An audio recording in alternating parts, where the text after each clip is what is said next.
It's kind of a tale of two cities here for your industry as we've been dealing with the pandemic. You are not immune to the fallout here. You've had to cut jobs, you've had to close plants, particularly in North America. But at the same time, you yourself have said this pandemic means or shows us that people don't necessarily have to live in cities. So what's your outlook for the business? Well, I think in Australia it's going to be fairly strong in the next 12 months. The government stimulus at $25,000 for new home buyers has worked like a treat. Very tight timeline on people to accept that. Nearly every builder across the country is reporting that their order book is full for the next 12 months. So I think we're going to be very busy. Longer out, I don't know what's going to happen in regards to immigration and student numbers being down a bit. But it's a bit of a different story in the US. We have, a lot of areas have been slowed down because we've had to reduce numbers on sites. We do a lot of large commercial work, particularly in places like New York. And in some places, the cities have run out of money and they've deferred the project to the new financial year. You've also had disruptions from riots and protests in the United States as well. Tell us a little bit about your business there and the impact to some of those plants. I mentioned you had to shut something like about 5, I believe, in Pennsylvania. Yes, we were ordered there by the governor to close down. That was in the early stages of the pandemic. But as March and April wore on, gradually we got our sales operations open, then we eventually got those factories underway again. But we had planned to do a bit of rationalisation there, so we took the opportunity to accelerate that, and we didn't come back at the same extent that we had before. But a lot of products were moved across to other plants to lift the efficiency and the output of those plants. Now, in June, you cut 200 jobs, which I believe is about 10% of your workforce. Do you see any of those jobs coming back, or are you looking at further restructuring here?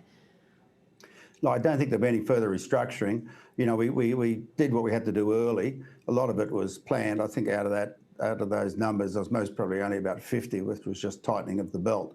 But the strong conditions in Australia, we're looking at whether or not we can bring on other production lines to meet the demand. And we know we're in a very stable position in the United States. We think we'll just motor through as we are. We're a bit cautious, of course, on the future. We think there might be some more bends in the road as we go forward, and we'll be waiting until we see some clear air before we, really, try to wind things back up again. So when it comes to caution, does that mean sort of acquisitions are on hold for now because you have made that big acquisition in the US of Gary Gary, which makes you about the 4th biggest brick maker now in the United States? Yeah, so we made 3 acquisitions in under 2 years. Look, no doubt there could be some little ones come along, but, we're just thinking just sort of keeping things pretty tight for the time being.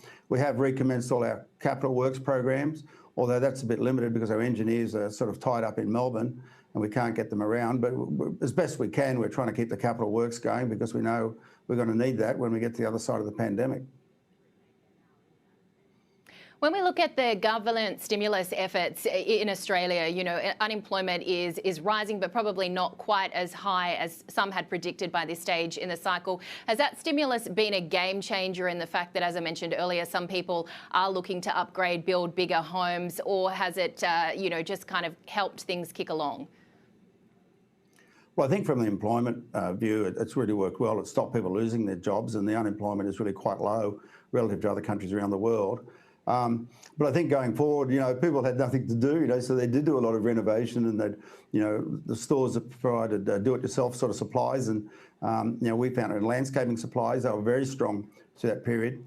But of course, people have worked out they can work anywhere now, and companies are happy for employees to only maybe turn up in the office one day a week. So I think we're going to find, and we're already seeing, a big shift to regional areas, a big shift out of the cities and to houses in the metropolitan areas. People see their houses, their castle or their sanctuary, so they're going to invest more in it. We're seeing a trend towards bigger homes. So I think there's going to be a lot of sort of shifts that come out of this, and for us, I think a lot of them are going to be positive. And Lindsay, I just wanted to finally ask you about whether or not you've got any changes to your current holding structure, about a 39% stake in Washington H. Soul Pattinson. Well, we've had that a long time. We did sell a few shares not long after the Glengarry acquisition. There was an opportunity there. But look, we're very happy with that holding. It's performed fabulously with a return of 13% over the last 20 years compound. So it's been a great holding for us, and we're very happy to stick with it for the time being.